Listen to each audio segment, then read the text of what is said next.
नमस्कार, स्वागत है साहित्यिक झरोका चैनल पर। आज हम करेंगे आधुनिक भारतीय आर्य भाषाओं की विशेषताएं। तो आइए देखते हैं। देखिए, आधुनिक भारतीय आर्य भाषाओं की अगर बात करें तो भारतीय आर्य भाषा का इतिहास 1500 ईसा पूर्व से आरंभ हो जाता है, लेकिन आधुनिक आर्य भाषा लगभग 1000 ईस्वी में अपने वर्तमान स्वरूप में हमारे सामने आई है। विद्वानों ने भारतीय आर्य भाषा के विकास को 3 भागों में बांटा है, जिसमें पहला क्या है, प्राचीन भारतीय आर्य भाषा। इसका समयकाल 1500 ईसा पूर्व से 500 ईसा पूर्व तक माना गया है।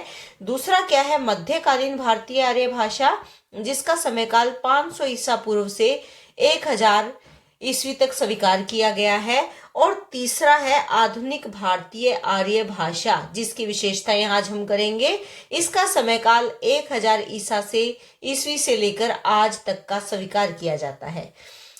इन भाषाओं के उद्भव की अगर बात करें तो इनका उद्भव कहाँ से हुआ है, अपभ्रंश से हुआ है, ये आप ध्यान में रखें। और इन भाषाओं की संख्या 13 मानी गई है। यहाँ पर थोड़ा टाइपिंग मिस्टेक है, तो इन भाषाओं की संख्या यहाँ इसको काट कर 13 कर ले कि 13 मानी जाती है। लेकिन जिन अपभ्रंशों से इन भाषाओं का विकास हुआ है उनकी संख्या कितनी है, 7 है। यानी मुख्य 7 अपभ्रंश भाषाएं हैं, जिनसे आधुनिक 13 आर्य भाषाओं का विकास हुआ है। इन भाषाओं की अगर बात करें तो सबसे पहले अगर हम यहाँ पर देखें तो शोरसेनी अपभ्रंश है, जिससे पश्चिमी हिंदी, गुजराती, राजस्थानी भाषा का विकास हुआ।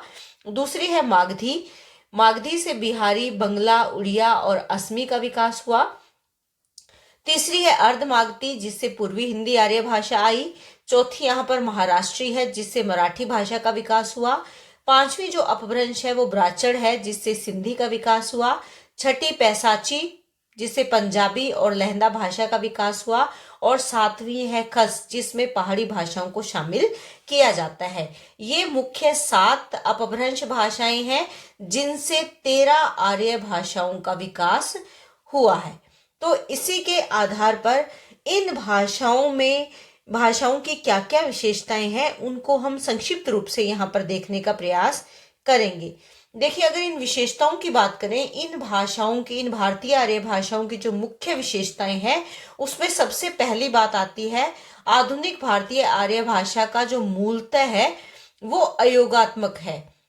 और ये जो अयोगात्मकता का इसमें विशेषता है, ये प्रवृत्ति जो अपभ्रंश भाषा है उन्हीं से इसमें प्रारंभ हो गई थी। जो हमने 7 मुख्य अपभ्रंश भाषा की, उसमें ही इस विशेषता का आगमन हो गया था, या ये प्रवृत्ति आ गई थी। तो इसीलिए जो आधुनिक भारतीय आर्य भाषाएं हैं, ये मूलतः अयोगात्मक भाषाएं हैं। अयोगात्मकता की प्रवृत्ति होने के कारण इसमें प्रसर्गों का प्रयोग होने लगा है। देखिए, यहां पर अगर हम देखें, प्रसर्गों का प्रयोग होने लगा है। देखिए, जो पहले जो भाषाएं चल रही थी उसमें विभक्तियों का प्रयोग होता था, मूलतः संस्कृत भाषा में। लेकिन बाद की जो भारतीय आर्य भाषाएं हैं उसमें विभक्तियों के स्थान पर प्रसर्गों का प्रयोग होने लगा है। तीसरा, हम यहाँ पर अगर इसकी विशेषता देखें तो सभी भाषाओं में क्रिया के रूप परिवर्तन में काल तथा भाव की अभिव्यक्ति के लिए सहायक क्रियाओं का प्रयोग होने लगा और प्रत्ययों को त्याग दिया गया है। देखिए, यहाँ पर भी अगर देखें तो अयोगात्मकता के कारण ही ये विशेषता आई कि अयोगात्मक जो इसकी प्रवृत्ति है भाषा की, उसी के कारण जब क्रिया के रूप में परिवर्तन आता है तो उसमें काल और भाव की अभिव्यक्ति के लिए कुछ क्रियाओं का प्रयोग होने लगा है, और इसीलिए यहाँ पर प्रत्ययों का त्याग कर दिया गया है, यानी प्रत्ययों का प्रयोग यहाँ पर नहीं किया जाता। तीसरी अगर हम विशेषता देखें तो शब्दों और क्रियाओं के रूप भी संस्कृत भाषा के मुकाबले में बहुत कम रह गए हैं। यानी संस्कृत में जो शब्द और क्रियाओं का प्रयोग किया जाता था वो आधुनिक आर्य भाषाओं में बहुत कम रह गया है। मराठी और गुजराती को छोड़कर अन्य सभी आर्य भाषाओं में केवल 2 लिंग और 2 वचन ही रह गए हैं, जबकि मराठी और गुजराती में ऐसा नहीं है। लेकिन जो बाकी आर्य भाषाएं हैं उसमें लिंग भी 2 ही है और वचन भी 2 ही है, जैसे एक वचन और बहुवचन, स्त्रीलिंग और पुल्लिंग। तो यहाँ पर अगर हम देखें तो धीरे धीरे इन भाषाओं में विकास के कारण ये परिवर्तन आ रहा है। उसके बाद देखें तो आधुनिक आर्य भाषाओं में री और श का मूल रूप से उच्चारण भी अब लुप्त हो गया है। यहाँ पर अगर हम देखें तो री का जो स्वरूप उच्चारण है, री ऋषि वाला, ये अब बंद हो चुका है। इसकी जगह हम रे और रे को एक ही मात्रा का प्रयोग ज्यादा करते हैं। तो री ऋषि वाला जो री था, इसका प्रयोग या इसका उच्चारण बंद हो चुका है। इसी प्रकार जो श है, ये भी मूल रूप से अगर देखें तो इसका उच्चारण भी अब लुप्त हो गया है। शब्दों के रूप व्यंजनांत मिलने लगे हैं, यानी शब्द जो है वो व्यंजन के साथ उसका अंत हो रहा है। पहले स्वरांत थे, यानी पहले जो शब्द थे उसका रूप कैसा था, स्वरांत, स्वर के साथ अंत हुआ करता था शब्द का। लेकिन अब ये प्रवृत्ति बदल गई है, अब शब्दों के जो रूप है वो व्यंजनांत मिलते हैं। उसके बाद है आधुनिक भारतीय आर्य भाषाओं में ध्वन्यात्मक संरचना का काफी विकास हो चुका है। अब संयुक्त स्वर मूल स्वर बनते जा रहे हैं। जो पहले संयुक्त स्वर प्रयोग में आते थे, संयुक्त यानी जिन स्वरों का जोड़कर जिसकी रचना की जाती है, अब वो संयुक्त स्वर ना रहकर मूल स्वर बनते जा रहे हैं।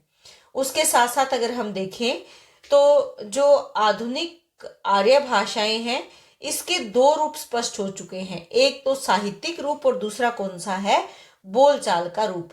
देखिए जो साहित्यिक रूप है उसमें अगर हम देखें तो ये उसका विकसित रूप है। जैसे हिंदी है, बांग्ला है, मराठी, पंजाबी, गुजराती, ये वो भाषाएं हैं जिसमें साहित्य समृद्धि की ओर जा रहा है, या साहित्य में ये भाषाएं अपना महत्वपूर्ण भूमिका ये निभा रही हैं। और बोलचाल का जो रूप है, वो जो अन्य आर्य भाषाएं हैं वो बोलचाल के रूप में प्रयोग की जाती हैं।